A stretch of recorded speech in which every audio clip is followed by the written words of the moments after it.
저희가 다음 주에 마가복음 성경 퀴즈를 하고 있는데 하나님의 말씀도 좀 마가복음을 통해서 같이 나누도록 하겠습니다. 오늘 마가복음 9장 1절에서 8절까지 한 절씩 교도하도록 하겠습니다. 신약성경 67면에 있는 마가복음 9장 1절에서 8절 말씀, 제가 먼저 1절 봉독합니다. 또 그들에게 이르시되 내가 진실로 너희에게 이르노니 여기 서 있는 사람 중에는 죽기 전에 하나님의 나라가 권능으로 임하는 것을 볼 자들도 있느니라 하시니라. 엿새에 예수께서 베드로와 야고보와 요한을 데리시고 따로 높은 산에 올라가셨더니 그 앞에서 병정되사 그 옷이 광채가 나며 세상에서 빨래하는 자가 그렇게 희게 할 수 없을 만큼 매우 희어졌더라.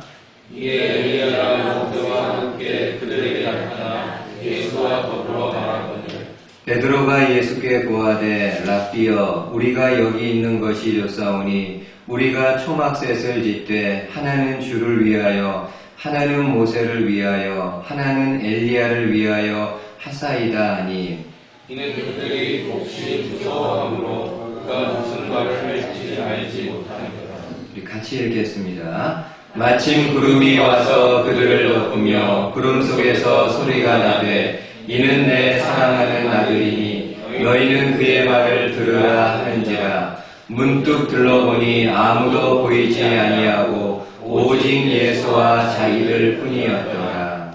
아멘. 우리 함께 읽은 본문의 말씀을 통해서 하나님이 주시는 귀한 진리의 말씀 같이 함께 좀 나누도록 하겠습니다. 여러분 성경을 보게 되면은 예수님을 향해서요 하나님의 아들이라고 고백한 사람들이 등장을 합니다. 그 중에는 이방인으로 그 이방인인 로마의 백부장이 있습니다. 예수님이 그 갈보리 언덕에서 십자가에 달리셨을 때 제6시부터 9시까지 온 땅의 어둠이 임하게 됩니다.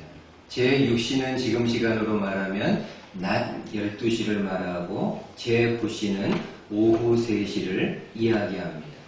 기본적으로 여러분 낮 12시에서 오후 3시까지는 가장 밝은 시간대입니다. 그럼에도 온 땅에 어둠이 임했다라고 말씀을 합니다. 그리고 예수님이 오후 3시에 운명하셨을 때 어떤 자연적인 현상이 있었는가 하면은 땅이 진동하고요. 바위들이 터지고 무덤들이 열리면서 죽었던 사람들이 다시금 일어나는 이런 초자연적인 역사가 일어나게 됩니다. 당시 예수님의 십자가형을 집행했던 로마의 백부장은 이러한 현상들을 바라보면서 예수님을 향해서 이런 고백을 하게 됩니다. 이는 진실로 하나님의 아들이었다. 이는 진실로 하나님의 아들이었다라고 예수님을 향해 고백하게 됩니다. 그리고 여러분 마가복음, 우리가 보고 있는 마가복음 8장 후반부에 보게 되면은 한 번은 예수님이 제자들과 함께 가이사랴 빌립보 지방에 가시게 됩니다. 그곳에서 예수님이 제자들에게 묻습니다. 세상 사람들이 나를 누구라고 하느냐?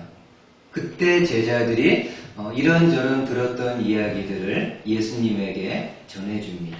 어떤 사람들은 예수님을 가리켜 세례 요한이라, 또 어떤 사람들은 엘리야라고, 또 어떤 사람들은 예레미야나 선지자 중에 한 명이라고 말한다고 예수님에게 이야기합니다. 그때 예수님이 다시금 제자들에게 묻습니다. 그러면은 너희들은 나를 누구라고 생각하느냐? 예수님이 그것을 알고 싶으셨던 겁니다. 뭐 세상 사람들이 나를 향해서 뭐라고 이야기하는 것보다, 뭐라고 생각하는 것보다 정작 나와 함께 있는 이 제자들은 나에 대해서 어떤 생각을 가지고 있는지 예수님이 중간 평가 같은 그런 질문을 하게 됩니다. 그때 베드로가요, 예수님을 향해서 이런 고백을 하게 됩니다. 우리가 읽지는 않았지만 마가복음 8장 29절에 이렇게 말씀합니다.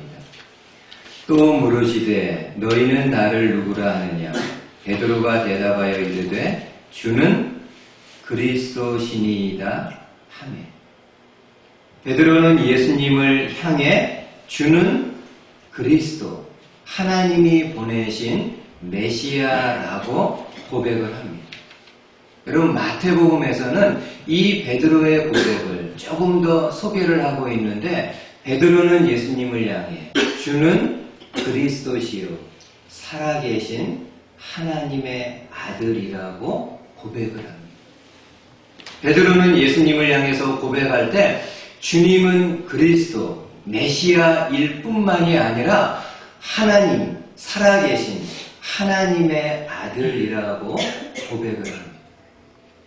여러분, 지난주 말씀드린 것처럼 영은 영으로 분별할 수 있기에 영적인 존재인 귀신들은 예수님이 하나님의 아들이심을 영적으로 단번에 알아보게 됩니다. 근데 사람들은요, 그렇지 않습니다. 아무리 인간적으로 애쓰고 노력하고 연구한다 할지라도 예수님이 하나님의 아들이심을 인간적으로 알 수 없습니다.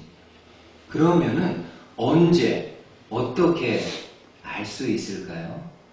오직 하나, 하나님의 영이 저와 여러분들의 마음을 비춰주시고 우리를 깨닫게 하시고 우리를 가르쳐 주실 때 비로소 예수님이 하나님의 아들이심을 알고 믿고 고백할 수 있습니다. 그래서 예수님도 베드로의 고백, 주는 그리스도시요 살아계신 하나님의 아들입니다 라는 고백을 들었을 때 바로 베드로에게 이런 말씀을 해주십니다. 바요나 시몬아. 시몬은 베드로의 본명이죠. 요나의 아들 시몬아, 내가 복이 있다. 그리고 이것을 내게 알게 한 이는, 예수가 하나님의 아들이심을 알게 한 이는 내 혈육이 아니고요, 하늘에 계신 하나님 아버지시라고 말씀하고 있습니다. 저와 여러분들이 예수 그리스도를 하나님의 아들로 고백할 수 있는 것은 우리 안에 하나님의 영이신 성령님이 계실 때 가능한 일입니다. 한번 여러분이 마음으로 대답해 보십시오. 저와 여러분들은 과연 예수님을 하나님의 아들로 믿고 있는지, 그냥 입술의 고백이 아니고 정말 마음으로 예수님이 하나님의 아들이심을 이 마음으로 믿고 있는지, 믿는다면은요 정말 감사한 일입니다. 저와 여러분들이 예수님을 그냥 예수님이 아닌 하나님의 아들로, 하나님과 동등한 분으로 믿고 있다고 한다면은 정말 감사한 일입니다. 그리고 오해하지 말아야 될 것은 내가 예수님을 하나님의 아들로 믿는 것은 내가 특별한 사람이어서, 내가 똑똑하고 능력 있는 사람이어서가 아니라 내 안에 하나님의 영이신 성령님이 우리 안에 계시기 때문입니다. 저와 여러분들의 마음 가운데 하나님의 성령님이 계시지 아니하면은 어느 누구도 예수 그리스도를 향해서 하나님의 아들, 하나님이시라고 고백할 수 없습니다. 혹시 여러분, 우리 가운데 아직도 예수님을 하나님의 아들로 믿지 못하는 분이 있다고 한다면은 기도할 때요, 다른 거 기도하기 이전에 성령님을 구해야 합니다. 하나님, 제가 아직도 예수님을 하나님의 아들로 인정하지 못하고 믿지 못하고 있는데 입술로는 고백할 수 있다 할지라도 이 마음까지는 아직도 예수님을 하나님의 아들로 믿지 못하고 있는데 내 안에 계신 성령님께서 이것이 정녕 믿어줄 수 있도록 도와주십시오 하면서 성령님을 구해야만 합니다. 여러분, 이 부분이 해결돼야만 다른 기도 제목을 가지고 기도할 때도요, 하나님이 그 기도를 들으십니다. 중요한 부분입니다. 예수님이 우리에게 기도에 대해서 어떤 가르침을 주셨습니까? 너희가 다른 이름이 아니고 내 이름을 가지고 하나님께 기도하면 하나님이 그 기도를 들으신다라고 가르쳐 주셨습니다. 내 이름으로 기도하라.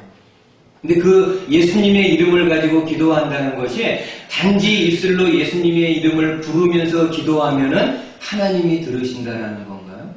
그렇지 않습니다. 예수님의 이름을 가지고 기도하라는 것은 예수님이 하나님의 아들 되시고 하나님이심을 믿는 믿음을 가지고 그 예수님을 의지해서 기도할 때 하나님이 그 기도를 들어주신다라는 말씀입니다. 그러기에 저와 여러분들이 다른 많은 내가 원하는 많은 기도 제목들이 있지만은 그 모든 기도 제목들이 하나님의 귓가에 들려지고 응답받는 기도가 되기 위해서는 저와 여러분들이요 예수님을 하나님의 아들로 믿는 것이 우선돼야 됩니다. 내가 예수님을 하나님의 아들로 믿는 것은 아무리 인간적으로 의지적으로 노력하고 공부한다 할지라도 되어지는 것이 아니라 성령 하나님께서 내 마음을 감동하시고 나를 말씀을 통해서 깨닫게 하실 때 가능한 일입니다. 그러기에 여러분들 가운데 아직까지도 중심으로 예수님을 하나님의 아들로 믿지 못하는 사람이 있다고 한다면 다른 기도 제목보다도 내 안에 계신 성령님을 향해서 이 사실이 믿어지고 내 중심으로 고백되어질 수 있도록 간절히 구하며 나아갈 수 있는 저와 여러분들 되시기를 주님의 말씀으로 축복을 드리겠습니다. 여러분, 그리고 이때부터요, 예수님이 제자들에게 이제 본격적으로 말씀합니다. 어떤 거를요? 당신이 사람들로부터 많은 고난을 받고 결국에는 죽임을 당하고 또 죽음에서 제 3일 만에 다시 살아날 것을 말씀하시게 됩니다. 예수님은 이렇게 그냥 말씀하셨는지 모르겠지만은 듣는 제자들 입장에서는 굉장히 당황스러운 상황입니다. 그리고 제자들의 마음 가운데 두려운 마음과 염려스러운 마음이 생겼을 것입니다. 예수님의 죽음에 대한 두려움과 염려도 있었겠지만은 솔직히 말하면은 본인들에 대한 두려움과 염려도 있을 것입니다. 지금까지 자신들은 예수님 한 분만 믿고 지금까지 이렇게 따라왔는데 그 예수님이 죽는다고 하면은 자신들은 어떻게 돼요? 이 미래가 너무 불투명한 겁니다. 내가 지금까지 모든 거 다 포기하고 내 직업, 내 가정 다 내려놓고 예수님 한 분만 믿고 따라왔는데 그 예수님이 아무 그 속절없이 그냥 죽는다고 한다면은 나는 어떻게 될 것인가? 여러분, 이에 예수님은 이러한 두려움 가운데, 이러한 염려 가운데 있는 제자들에게 그들 마음속에 하나님 나라에 대한 소망을 심어주기 위해 한 가지 놀라운 사건을 보여주시게 됩니다.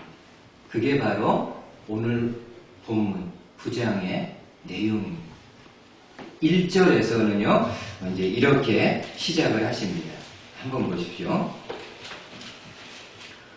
또 그들에게 이르시되 내가 진실로 너희에게 이르노니 여기 서 있는 사람 중에는 죽기 전에 하나님의 나라가 권능으로 임하는 것을 볼 자들도 있느니라 하시니라. 여러분, 지금 예수님은 두려움과 염려 속에 떨고 있는 제자들에게 너희 중 몇 명은 하나님의 나라가 권능으로 임하는 것을 보게 될 것이라고 말씀해 줍니다. 12명 모두가 다 볼 수 있는 것이 아니라 우선적으로 너희 중 몇 명이 하나님의 나라가 능력으로 임하는 것을 너희가 보게 될 것이라고 말씀합니다. 그리고 그 약속 그대로요. 제6일이 되었을 때 제자들 중에 베드로, 야고보, 요한 이 세 명을 데리고 높은 산으로 올라가시게 됩니다. 그리고 그곳에서 제자들에게 놀라운 모습을 보여주셨는데 바로 예수님의 변형된 모습을 보여주시게 됩니다. 여러분, 예수님이 제자들과 함께 산에 올라가셨을 때 갑자기 예수님의 몸이 새롭게 변형되었다라고 이야기합니다.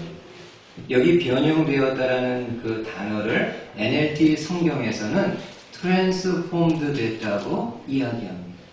그러니까는 완전히 새롭게 변화된 모습을 이야기를 합니다. 여러분, 예수님의 몸이 새롭게 변형된 그 몸이 얼마나 찬란하고 영광스러운 모습이었는지 오늘 성경에서는요, 예수님의 그 옷이 찬란하게 빛났다라고 이야기를 합니다. 근데 그 옷의 광채가 세상에서 빨래하는 사람이 아무리 열심히 빨래를 해도 그렇게 희게 될 수가 없을 정도로 하얗게 되었다라고 이야기를 합니다. 그리고 마태복음에서는 예수님의 옷뿐만이 아니라 예수님의 얼굴이 해처럼 빛났다라고 기록하고 있습니다. 여러분, 이 모습은 예수님의 신적인 모습을 단적으로 제자들에게 보여주신 사건인데 한번 생각해 보십시오. 지금 예수님이 이 세 명의 제자들에게 당신의 신적인 하나님의 모습을 보여주신 이유는 무엇일까? 지금까지 오히려 제자들에게는 예수님이 하나님의 일들을 행하시게 되면은 제자들에게 당부하기를 이러한 것들을 다른 사람에게 이야기하지 말라고 예수님이 하셨는데 지금에서야 예수님께서 당신의 신적인 모습, 하나님의 모습을 세 명의 제자들에게 보여주신 이유는 무엇일까? 여러분, 지금 예수님은 잘 알고 계십니다. 이제 내가 며칠 후면은 얼마 안 있으면은 죽음을 당하게 되는데 제자들 또한 나를 믿는 것으로 인해서 믿는 것 하나 때문에 많은 사람들로부터 고난받고 환난과 죽음의 자리에까지 이르게 된다라는 것을 잘 알고 있습니다. 그러면서 제자들에게 이러한 고난들은 인간 예수를 믿기 때문에 주어지는 것이 아니라 하나님을 위한 고난임을 제자들로 알게 하기 위함입니다. 지금 예수님은 제자들에게 너희들이 믿고 있는 대상이, 너희들이 믿고 있는 내가 누구인가를 가장 분명하고 선명하게 제자들에게 보여주고 말씀하고 있습니다. 때로 저와 여러분들도요, 이럴 수가 있습니다. 내가 믿고 있는 신앙의 대상이 누구인가에 대해서 별로 이렇게 생각을 하지 못할 때가 있습니다.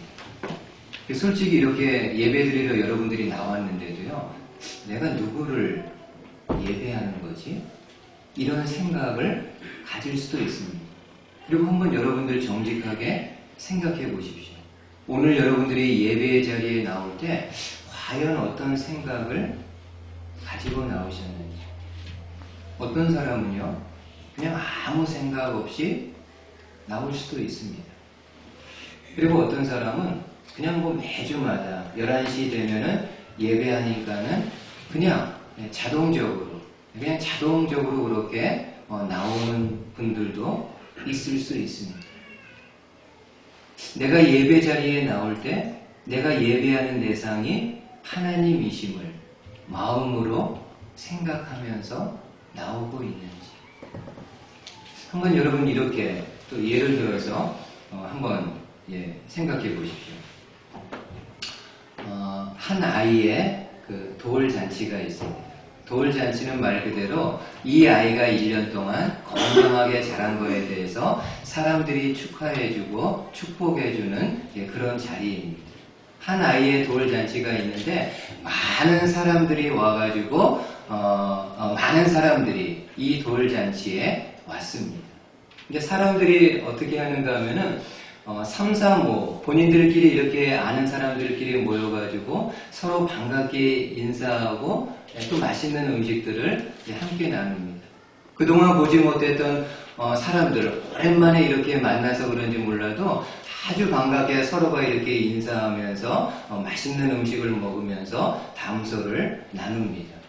아이의 부모조차도요, 오는 손님들을 맞이하느라고 이 테이블 저 테이블 다니면서 사람들에게 인사하기 바쁩니다.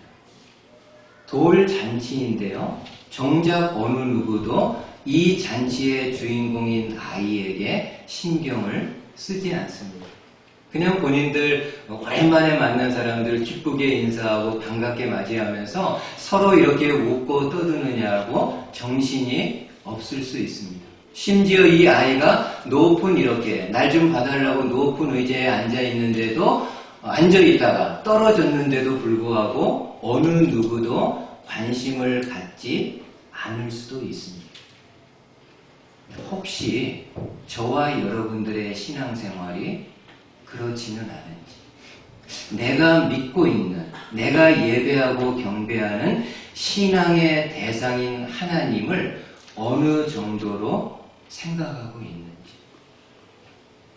이 예배 나올 때 얼마나 내가 하나님께 예배 드린다라는 생각을 가지고 하나님 앞에 나왔는지, 여러분이 주님의 몸된 교회를 이러한 모양, 저 모양으로 섬기게 될 때 과연 내가 섬기는 것이 하나님을 위한 섬김이라는 이런 생각을 가지고 있는지. 그렇지 않으면요, 주님의 일을 행하면서도요, 타이틀은 주님의 일이지만은 다른 사람들이 나를 인정해 주거나 알아주지 못할 때 그냥 시험에 들 수 있습니다. 내가 이렇게 열심히 일하고 열심히 헌금하고 열심히 이렇게 일하는데 왜 나를 이렇게 세워주지 않는가? 만약에 그런 마음이 있다고 한다면요, 저와 여러분들이 신앙의 대상이 누구인가를요 분명하게 인식하지 않는 거지.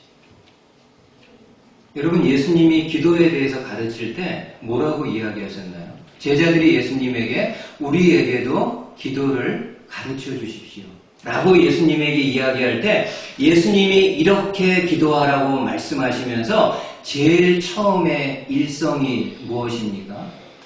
하늘에 계신 하나님 아버지. 너희들이 기도할 때 기도의 대상, 너희의 기도를 받으시는 대상이 누군가를 분명히 알아야 되는데 하늘에 계신 하나님 아버지라고 말씀해 주십니다. 그만큼 저와 여러분들이 신앙생활할 때 내 신앙의 대상, 내 섬김의 대상, 내 예배의 대상이 무엇인가를 정확하게 아는 것이 중요함을 말씀해 주고 있습니다. 다시 한번 여쭤볼게요. 오늘 저와 여러분들이 신앙생활할 때 과연 내가 마음으로 내 신앙의 대상, 내 예배의 대상, 내 헌금의 대상, 내 섬김의 대상이 하나님이심을 믿고 섬기고 있는지 다시금 돌아볼 수 있는 저와 여러분들 되실 수 있기를 주님의 말씀으로 축복을 드리겠습니다. 그리고 한 가지만 더요. 여러분, 예수님의 몸이 변형되신 후에 또 하나 놀라운 일이 일어나게 됩니다. 예수님이 당신의 신적인 모습만 보여주신 것만 해도 이게 굉장한 일인데 예수님의 몸이 변형되신 후에 또 하나의 놀라운 일이 일어나게 됩니다. 4절 말씀 한번 보십시오. 4절에 이에 엘리야가 모세와 함께 그들에게 나타나 예수와 더불어 말하거늘. 여러분, 예수님의 몸이 찬란하게 변형되었을 때 놀랍게도 모세와 엘리야가 나타나 예수님과 더불어 말했다라고 이야기를 합니다. 여러분, 지금 이 상황은요, 이것을 바라보고 있는 3명의 제자들은 어떤 환상을 보고 있는 것이 아닙니다. 실제로 역사적으로 일어난 상황을 보고 있는 겁니다. 여러분, 이 자리에 있었던 베드로는 나중에 본인이 쓴 베드로 후서에서 이 변화산에서 본인이 목도했던 것을 그대로 성도들에게 다시 이야기하는 장면이 나오게 됩니다. 이 당시 3명의 제자들이 이러한 광경을 바라본 것은 어떤 환상을 본 것이 아니라요, 실제로 일어났던 사건임을 우리가 알 수 있습니다. 근데 흥미로운 거는요, 누가 나타났다라는 겁니까? 모세와 엘리야, 구약의 사람들이죠. 우리가 알고 있는 대로 구약에는 많은 하나님의 사람들이 나오는데 그중 모세와 엘리야가 등장하게 됩니다. 우리 생각으로는요, 모세와 엘리야도 좀 뛰어나지만은 아브라함도 있지 않습니까? 히브리인의 조상이 되는 아브라함도 있고, 또 12지파의 시발점이 되는 야곱도 있고, 요셉도 있고요. 그 다음에 이스라엘이 가장 사랑하는 왕 데이빗, 다윗도 있고. 근데 왜 모세와 엘리야가 등장했을까? 여러분, 이에 대한 가장 많은 지지를 받는 견해는요, 모세는 율법을 대표하는 사람이고 엘리야는 선지자를 대표하는 사람이라는 견해입니다. 실제로 하나님이 이스라엘 백성들에게 율법을 줄 때 누구를 통해서 주시게 됩니까? 모세를 통해서 주십니다. 그러니까 모세는 율법의 대명사라고 할 수 있습니다. 그리고 구약에 많은 선지자들이 있는데 가장 대표적인 선지자는 바로 엘리야입니다. 그러니까 모세와 엘리야는 구약의 율법과 선지자를 대표하는 사람으로 구약 성경 전체를 상징하는, 전체를 가리키는 의미라고 받을 수 있습니다. 근데 저는 이 말씀 보면서 이런 거보다도 저의 관심은 이거였습니다. 아마 여러분들도 같은 관심일 겁니다. 오늘 본문에 보니까는요, 예수님, 모세, 엘리야, 이 3명의 사람들이 함께 이야기를 나누었다고 하는데, 과연 어떤 이야기를 나눴을까? 어떤談話를 하셨을까? 혹시 우리들처럼 누구 이렇게 흉보거나 제자들, 베드로는 이래, 이런 이야기를 하셨을까? 도대체 이 3명의 사람들이 어떤 이야기를 나누었을까? 근데 안타깝게도요, 우리가 보는 마가복음에서는 이 3명의 사람들이 나눈 이야기에 대해서 설명하지 않습니다. 근데 감사하게도 다른 복음서인 누가복음에 되면은 이 3명의 사람들이 나누었던 핵심 내용을 소개해주고 있습니다. 한번 여러분 보십시오. 누가복음 9장입니다. 문득 2 사람이 예수와 함께 말하니 이는 모세와 엘리야라. 그 다음 보십시오. 영광 중에 나타나서 장차 예수께서 예루살렘에서 별세하실 것을 말할세. 여러분, 예수님을 비롯한 모세와 엘리야가 함께 나눈 이야기의 내용은 어떤 겁니까? 장차 예수께서 예루살렘에서 별세하실 것을 말할세. 이 3명의 사람들은 바로 예수님의 별세, 예수님의 죽음에 대해서 이야기를 나누게 됩니다. 저는 조금 더 상상을 가미해가지고 예수님 당신은 죽으실 분 아닙니까? 그럼 모세와 엘리야는 이 예수님의 죽음에 대해서 어떤 이야기들을 했을까?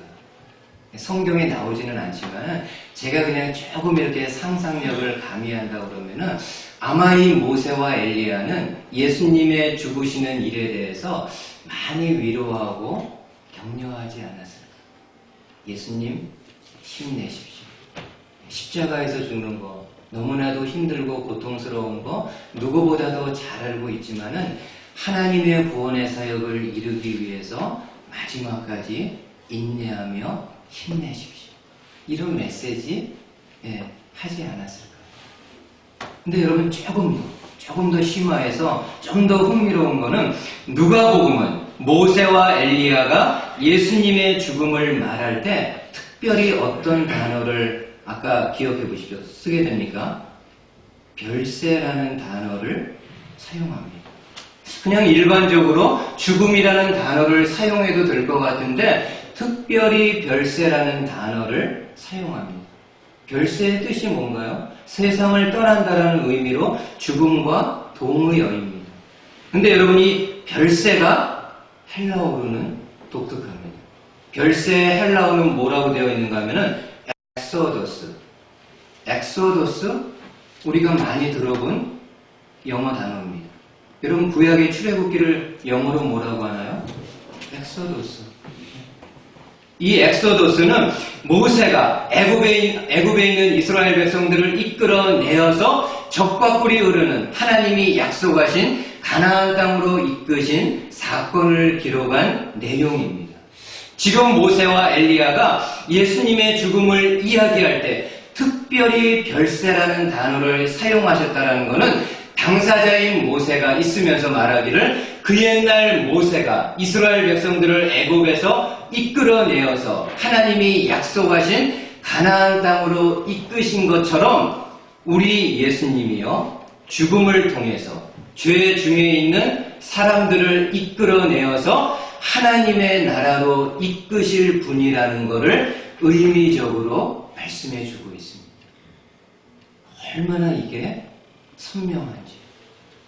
모세와 엘리야가 예수님의 죽음에 대해서 이야기할 때 엑소더스라는 표현을 쓰면서 그 옛날 이스라엘 백성들이 애굽에서 나와서 가나안 땅에 들어간 것처럼 우리 예수님을 통해서 예수님의 죽음을 통해서 이 땅에 있는 모든 사람들이 그 예수님을 믿기만 하면은 죄 중에서 나와 하나님 나라에 들어갈 수 있음을 말씀해 주고 있습니다. 그리고 예수님은요 결국에요 이 일을 끝까지 이루십니다. 그죠? 그래서 나중에 십자가에 달리셔가지고 그냥 달린 거 아니죠. 세상 모든 사람들의 죄를 대신해서 십자가에 달리셨고 죽으시기 전에 하셨던 말씀이 어떤 겁니까? 7가지 내용 중에 하나가 있죠. 다 이루었다. 테텔 레스타이. 내가 너희들의 모든 죄의 값을 다 페이드. 다 지불했다. 우리 예수님은 끝까지 중간에 포기하지 않고 그 많은 고난과 환난들을 다 감내하고 인내함으로 하나님의 구원의 사역을 이루시게 됩니다. 여러분 GM이라는 그 선교단체가 있습니다. 여기 디트로이트에 있는 GM이 아니고요. 글로벌 미션이라고 그래가지고 아주 큰 선교단체입니다. 이 선교단체에서 선교사들을 뽑을 때 여러 가지 조건들을 다 보겠죠. 뭐 학력이라든지 뭐 경력, 그 다음에 언어적인 능력 이런 거 뭐 다 보겠죠. 근데 GM에서요 선교사를 이렇게 뽑을 때 가장 중요하게 보는 2가지 인터뷰 내용이 있습니다. 하나는 이 사람의 퍼스널리티, 성품이 어떤지, 이 사람의 성품이 다른 사람들과 잘 모르는 사람들과도 잘 융화될 수 있는 성품을 가졌는지를 확인합니다. 당연히 그래야죠. 선교지는 정말 문화와 종교와 모든 것이 다른 그 사람들인데 그곳에 가서 그 지역의 사람들과 먼저 잘 이렇게 동화가 융화가 될 수 있는지. 그리고 또 하나 보는 거는요. 이 사람이 선교사가 되기 이전에 어떤 일을 했든지 간에 자기의 일을 끝낸 적이 있는지, 크든 작든 간에 자기의 일을 마무리한 적이 있는지. 그래야만 이 사람의 어떤 인내하는 것, 이 사람의 어떤 책임감 정도를 알 수 있다라는 그런 내용입니다. 그러니까 선교사가 되기 전에 직장 생활을 할 수도 있겠죠. 그러면 이렇게 이력을 쭉 이렇게 보는 겁니다. 근데 그 중에 만약 어떤 사람이 만약에 1년 단위로 직장을 옮겼다든지, 뭐 1, 2년 단위로 이렇게 직장을 이렇게 메뚜기처럼 이렇게 옮겨 다녔다고 하면은 좋은 인상을 받지 못하는 거죠. 잘 인내하지 못하고, 견뎌내지 못하고, 책임감이 좀 결여된 것으로 받아들여질 수 있는 거죠. 그건 여러분 교회도 마찬가지인 것 같습니다. 죄송하지만 제 이야기지만은, 제가 이제 그 목사 안수를 받고 다른 교회에 이제 부목사로 갈 때, 수봉산 교회에서 이제 부목사를 청빙한다라는 공고가 있었습니다. 그래서 저도 이렇게 떨리는 마음으로 이렇게 양식들을 잘해가지고 어플라이를 했습니다. 감사하게도 김범선 목사님이 저를 이렇게 뽑아주셨습니다. 근데 제가 나중에 이제 목사님하고 이제 이런저런 이야기를 하다가 왜 저를 이렇게 뽑아주셨느냐고 이렇게 여쭤보니까는 목사님이 그런 이야기 하더라고요. 뭐 여러 가지 조건들이 있겠죠. 가서 이렇게 설교도 하고 또 사람들 만나서 뭐 여러 가지가 있었겠지만은 목사님이 그런 이야기를 하십니다. 김 목사가 이전 교회에서 8년 동안 전도사로 이렇게 오랫동안 사역했던 거를 그 나와 당회에서 이렇게 높이 좀 평가를 좀 했다. 그러니까 어떤 일을요, 크든 작든 간에 어떤 일을 이렇게 한번 끝까지 밀어붙여서 하는 거는 중요한 일임을 알 수 있습니다. 우리 예수님은요, 그러셨습니다. 십자가를 지는 것. 이게 너무나도 고통스럽고 힘든 일임을 누구보다도 잘 알고 계셨지만 정말 중간에 포기하고 도망가고 싶은 그런 육체적인 마음이 있었을지는 모르겠지만은 그럼에도 십자가를 지기 전에 이런저런 많은 고난과 아픔이 있었지만은 그거를 다 감내하고 끝까지 그 십자가를 지시게 됩니다. 그 결과가 어떻습니까? 그로 인해서 오늘 저와 여러분들이 죄의 자리에 벗어나 하나님의 자녀라는 타이틀을 얻을 수 있었습니다. 여러분, 이 예수님의 죽음은요, 영적으로 다르게 좀 표현하면은요, 제2의 출애굽이라고 말할 수 있습니다. 여러분 한번 상상해 보십시오. 옛날에 모세가요, 이스라엘 백성들을 애굽에서 이렇게 출애굽시킬 때 혹시 그 이스라엘 백성들 중에 나는 그냥 여기 애굽이 좋사오니 여기 남겠습니다 하고 남았던 사람이 있었을까요? 성경은요, 어디서도 그런 내용을 찾을 수 없습니다. 모세의 인도하에 이스라엘 백성들이 애굽에서 나올 때 나는 그냥 여기 애굽에서 노예로 이 정도, 이 수준으로 살아가는 게 좋습니다 라고 남았던 사람은요, 한 명도 기록이 없습니다.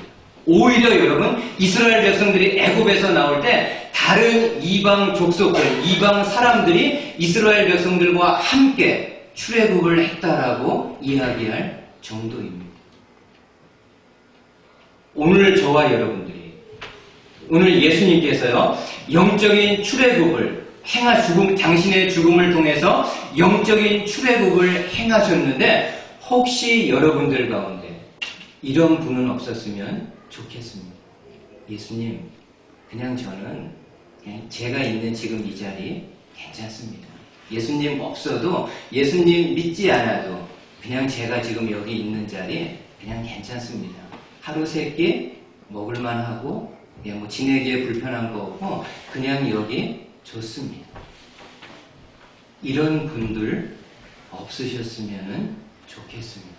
우리 예수님이 여러분들을 향해서 콜링할 때, 부를 때 그 부르심에 여러분들의 죄인된 모습을 고백하면서 그리스도만이, 예수님만이 나의 죄를 사하실 수 있는 분임을 이 마음으로 고백하고 예수님이 여러분들을 이끌어서 하나님 나라로 인도해 가실 때 그 영적인 대열에 한 분도 빠지지 않고 다 동참하고 그 대열에 끼어서 하나님 나라에서 영광스럽게 함께 조우할 수 있는 저와 여러분들 되실 수 있기를 주님의 말씀으로 축복을 드리겠습니다. 아멘.